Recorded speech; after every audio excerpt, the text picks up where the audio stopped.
चालू हो गया। Okay, praise the Lord. चलिए बेटा, पहला वचन। यीशु सच्ची दाखलता। हम्म। सच्ची दाखलता मैं हूँ और मेरा पिता किसान है। हम्म। जो डाली मुझ में है और नहीं फलती उसे वह काट डालता है, हम्म। और जो फलती है उसे वह छांटता है, जो ताकि और फले। आमीन। आइए इस वचन के लिए बेटा प्रार्थना करना। आप इस वचन के लिए प्रार्थना कीजिए। माइक माइक से। धन्यवाद करती हूँ प्यारे परमेश्वर, इस प्यारे समय के लिए जो आपने हमें दिया। धन्यवाद करती हूँ पिता परमेश्वर यीशु मसीह, जो आपने ये वचन हमें दिया। हे यीशु मसीह, आप इस वचन को समझने की हमें बुद्धि दे और उस पर चलने की हमें समझ दे। धन्यवाद करती हूँ। आमीन। तो हमने पढ़ा, सच्ची दाखलता मैं हूं और मेरा पिता किसान है। परमेश्वर सच्ची दाखलता है और दाखलता में क्या लगते हैं? फल। फल लगते हैं और वो फल बड़े प्यारे होते हैं, सुहावने होते हैं। और मेरा पिता किसान है। क्या है? किसान। प्रभु यीशु मसीह कहते हैं कि सच्ची दाखलता मैं हूं और मेरा पिता किसान है। जो डाली मुझ में है और नहीं फलती उसे वह काट डालता है, और जो फलती है उसे वह छांटता है ताकि और फल लेके आए। तो इस बात का अर्थ क्या है? इसमें दो बातें आती है। पहली बात, बुलाए और चुने हुए। क्या है? बुलाए और। तो जो चुने हुए हैं वो यहाँ पे छांटे जा रहे हैं। छांट के उन्हें अलग कर दिया और वो और भी फल लेके आ रहे हैं। और काट डाला। काट डाले का मतलब क्या है? परमेश्वर किसको मारता नहीं, जीवन नहीं लेता। वो उठाता है और उसे साइड में रख देता है। उठाता है, साइड में रखता है। क्योंकि एक कतार होती है, तो जो सबसे आगे है या तो वो आगे जाएगा या साइड में हो जाएगा, तो दूसरा नंबर आएगा। उसी प्रकार प्रभु के इस मार्ग में भी परमेश्वर ये हमें समझाना चाहता है। बेटा पढ़ो पहला वचन। यस।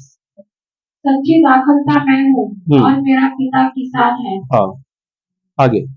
जो डाली मुझ में है हाँ, और नहीं फलती उसे वह काट डालता है, हाँ, और जो फलती है उसे वह छांटता है, हाँ, ताकि और फले। तीसरा ही पढ़ लो। तुम तो उस वचन के कारण जो मैंने तुमसे कहा है शुद्ध हो। हालेलुया। तो यदि हम शुद्ध है, प्रभु ने क्या कहा कि मैंने तुमसे कहा है। परमेश्वर ने हमें कहा है कि तुम शुद्ध हो। और चौथा वचन, तुम मुझ में बने रहो और मैं तुम में। हाँ, जैसे डाली यदि दाखलता में बनी न रहे, हाँ, तो अपने आप से नहीं फल सकती। बस अपने आप से फल नहीं सकती। आज जो हमारे जीवन में, जैसे ब्रदर ने कहा कि हमारे ऊपर अनुग्रह होना चाहिए, उस अनुग्रह की वजह से हमारा जो है कार्य वो सफल होता है। तो जैसे डाली है और जो बना रहता है और उसमें वह बहुत फल फलता है, क्योंकि मुझसे अलग होकर तुम कुछ भी नहीं कर सकते। तो अलग हम लोग परमेश्वर से कोई भी अलग है ही नहीं, नहीं है। क्योंकि जो परमेश्वर के पवित्र उपस्थिति में आते हैं वो परमेश्वर के बुलाए हुए, परमेश्वर के चुने हुए। लेकिन ऐसा क्या है जो हमारे जीवन में फल नहीं आता? ऐसा क्या है? वो परमेश्वर उस गहरी बात को हमें समझाना चाहता है कि तू मुझ में बना रहे, तू मुझ में बना रहे। अब बना रहना, तो हम लोग हर रविवार को आते हैं, हर बुधवार को भी आते हैं, गुरुवार शुक्रवार को भी आते हैं। हर एक जहां पे प्रार्थना होती है वहां पे जाके हम बैठ जाते हैं। तो हम बने हैं। क्या है? बने हैं, लेकिन परिपूर्ण नहीं हुए हैं। हालेलुया। हमने उस किसान की भूमि को तो देख लिया है कि ये मेरे पिता का किसान है और उसकी भूमि है। उसकी भूमि कौन सी है? जिस भूमि के ऊपर अभी हम लोग खड़े हैं, और वो भूमि राजमार्ग है। ये भूमि नहीं है, वो अलग है। कि परमेश्वर की भूमि में और भी फल हम लोग कहां से लेके आए? वो फल कौन से है? वो फल वो नहीं है जो बाजारों में है, वो फल है आत्माओं के। आत्माओं को परमेश्वर का ज्ञान देना, उनका उद्धार कराना और उनके जीवन में परमेश्वर की ज्योति को चमकाना, आत्मा में आगे बढ़ाना। तो जो नई आत्माएं हैं, यदि हम लोग उन आत्माओं को अपनी भूमि में लेके आते हैं, जो हमारा पिता किसान है, तो उस भूमि में लेके आते हैं, तो पिता की नजर किसके ऊपर पड़ेगी? जो नया आया और जो लेके। तो हमने क्या दिया परमेश्वर को? क्या दिया? नई आत्मा। वो क्या हुआ परमेश्वर के लिए? फल। अब हम लोग खुद ही आ जाए, खुद ही बैठ जाए, खुद ही आ गए, खुद ही बैठ गए, खुद ही सुन लिया, आधा सिर के ऊपर आधा सिर के नीचे, आधा अभिषेक आधा नहीं, तो ये क्या हो रहा है?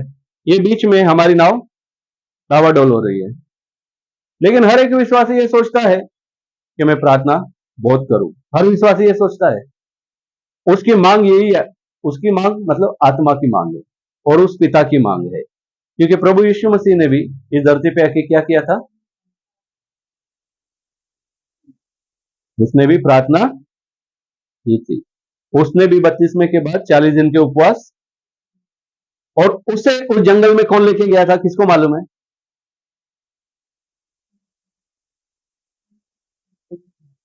कैसे लेके गया था? कैसे लेके गया था? अभी आप लोगों ने यहाँ पे कुछ देखा आराधना के समय? पास्टर ऐसे खड़ा है और जिसके ऊपर प्रार्थना हो रही है वो ऐसे ऐसे जा रहा है, और कोई ऐसे ऐसे जा रहा है। तो प्रभु यीशु को भी पवित्र आत्मा धक्का मार के लेके गया। वचन में लिखा है, धक्का मार के लेके गया। धक्का मार के, ऐसा लिखा है उसमें। तो पवित्र आत्मा कुछ भी कर सकता है। तो पवित्र आत्मा जो धक्का मार के परमेश्वर को लेके गया, उसके जीवन को पूरा का पूरा बदल दिया। 40 दिन का उपवास, और उसके बाद में उसने सेवा शुरू की और हजारों फल अपने परमेश्वर पिता के लिए उसने बनाए, और उन फलों ने पूरी दुनिया के अंदर अपने बीज को डाला, और उनके मेहनत का फल आज हम लोग हैं। हालेलुया। अभी हम फल लेके आए, परमेश्वर ये चाहता है, लेकिन कब होगा ये? जब हम उसमें बने रहेंगे, बने रहेंगे, बने रहेंगे। सच्ची दाखलता, यीशु सच्ची दाखलता, ऐसे लिखा हुआ है, यीशु सच्ची दाखलता। तो क्या हम यीशु को अब तक समझे नहीं है? नहीं समझे? कौन कौन समझा है? यीशु को समझना कैसा होता है? कौन बताएगा? ये बड़ा हायर लेवल का क्वेश्चन है, कोई करेगा नहीं जल्दी। और बिली ग्राम है ना, वही करता था। आज उसके पोते पोती सब सेवा में है। यीशु को समझने का मतलब क्या है?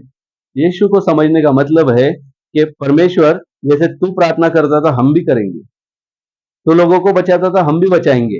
हमारे पास समय है, हम नीचे नहीं घूमेंगे, हम प्रार्थना में बैठेंगे ताकि सभी लोगों का उद्धार हो।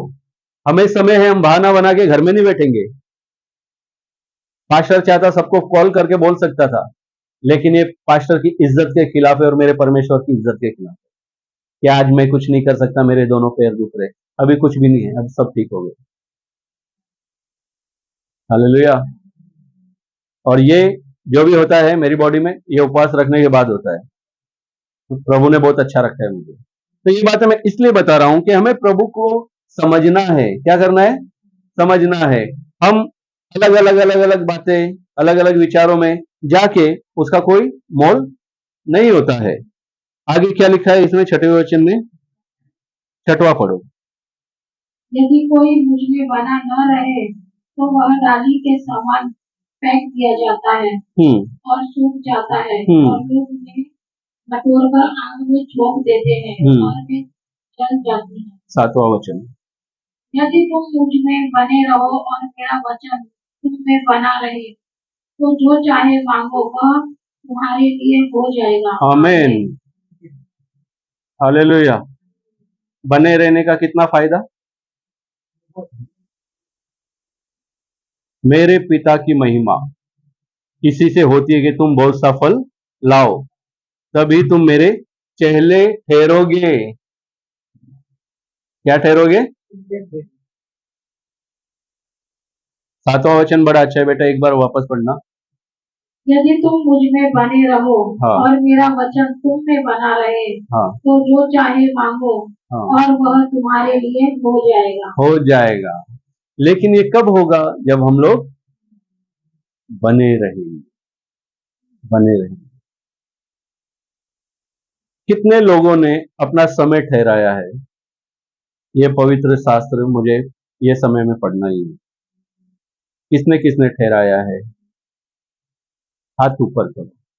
और जिन जिन लोगों ने अच्छा ठहराया है, इसके लिए कोई हाथ नहीं उठा है।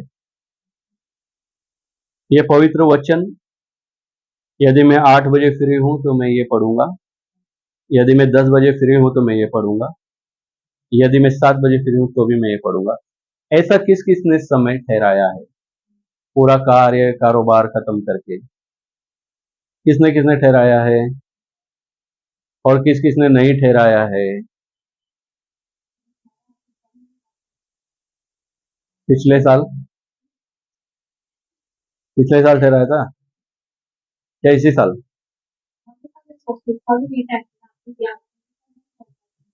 कोई बात नहीं, आज के बाद पढ़ोगे। तो हम लोग बने रहे, बने रहे की लाइन में हम खड़े हैं। प्रभु, हम बनना चाहते हैं। दूसरा शब्द है बन नहीं पा रहे।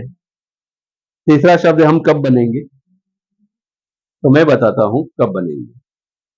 आज घर पे जाना और उत्पत्ति का पहला अध्याय पढ़ना, ठीक है?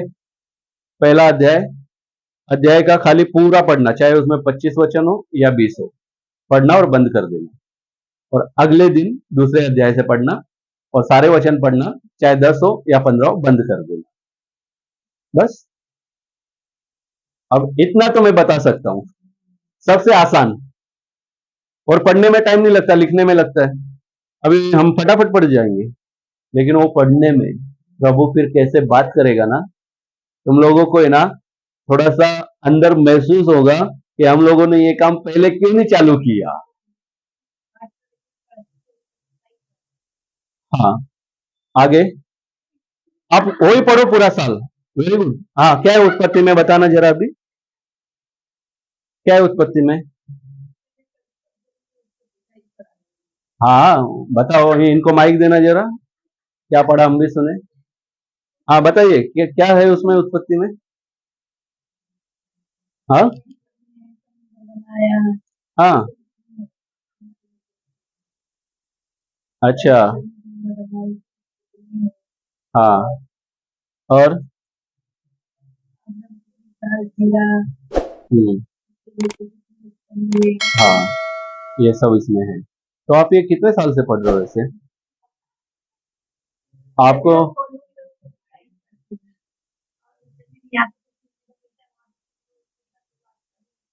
हाँ, तो मैंने कब कहा है खाली उत्पत्ति पढ़ के आओ इधर और मैं ही पूरी बाइबल सुनाऊंगा? अरे मैंने ही नहीं आज तक ये पूरी पढ़ी है, इतना आसान नहीं है। इसके लिए जो बाहर की जो शैतानी दिमाग है ना, उससे हट के यहाँ तक आना होता है। किसी का नाम मत लो, हमें किसी से कुछ लेना देना नहीं है। आओ, जाने दो, छोड़ दो, हमें उससे क्या लेना है, ठीक है ना? हाँ, तो अगली बार आप आओगे ना तो निर्गमन पढ़ के आना, ठीक है? उसके बाद है, अगली बार ये मत बोलना अभी भी उत्पत्ति चालू है, अभी वो समाप्त हो गई आज से। तो यहाँ पे जो लिखा है बेटा, इसका 8वां वचन वापस पढ़ो। मेरे पिता की महिमा इसी से होती है कि तुम बहुत सा फल लाओ, तब ही तुम मेरे चेले ठहरोगे। जैसा पिता ने मुझसे प्रेम रखा, वैसा ही मैंने भी तुमसे प्रेम रखा। मेरे प्रेम में बने रहो। यदि तुम मेरी आज्ञाओं को मानोगे, तुम मेरे प्रेम में बने रहोगे, जैसा कि मैंने अपने पिता की आज्ञाओं को माना है और उसके प्रेम में बना रहता हूँ। मैंने ये बातें तुमसे इसलिए कही है कि मेरा आनंद तुम में बना रहे और तुम्हारा आनंद पूरा हो जाए। आमीन, आमीन। कैसा लगा सुन के? तो ये है सच्ची दाखलता, और परमेश्वर में बने रहने का आशीर्वाद। तो आज से हम लोग कुछ करेंगे। बाइबल आज्ञा मानेंगे। आज्ञा कैसे पता चलेगी? पढ़ने से। ऐसे ही पता चल जाएगी क्या? कोई भी ज्ञानी आज तक पूरी तरीके से बाइबल को समझ नहीं पाया है। एक तरफ ये है, एक तरफ ये है, एक तरफ ये है। तो आदमी